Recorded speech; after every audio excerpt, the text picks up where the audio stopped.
দেখো, আজকে আমার জন্মদিন, তাই ঠাকুরের পুজো করছি। তো রোজই করি, তো ঠাকুরকে আজকে একটু নিজের মনের মতন করে প্রসাদ টসাদ দিয়েছি।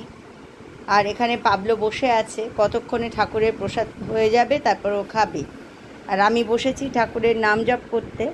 তো পাবলো তো আমার একদম গায়ের কাছে বসে থাকে। এখন ঠাকুরের নাম জপ করাটাও একটা বেশ চ্যালেঞ্জিং ব্যাপার। কতবার যে আমায় থামতে হয়, ঠাকুর আমায় ক্ষমা করে দেন নিশ্চয়ই। তার জন্য লাফিয়ে লাফিয়ে কোলে উঠবে, লাফিয়ে লাফিয়ে কোলে উঠবে। আপাতত একটু পাটা চেটে নিচ্ছে, এতক্ষণ লাফিয়ে লাফিয়ে উঠছিল।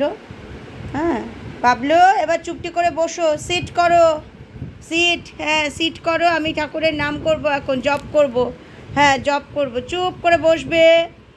চুপ করে মাথাটা একটু চুলকে নিচ্ছে ভালো করে। তারপরে লাফিয়ে লাফিয়ে ঠাকুমা কোলে উঠে পড়বে। ঠাকুমার জপ করতে করতে দুবার তিনবার চারবার করে আমায় থামতে হয়, আর ওকে বকতে হয় যে লাফালাফি করো না, আমি ঠাকুরের নাম করছি। কি পাবলো সোনা, স্নান করাতে পারছি না, এত বৃষ্টি এত বৃষ্টি। নিম পাতা আনিয়েছি, যে নিম পাতা ভালো করে গায়ে লাগিয়ে তারপর স্নান করিয়ে দেব।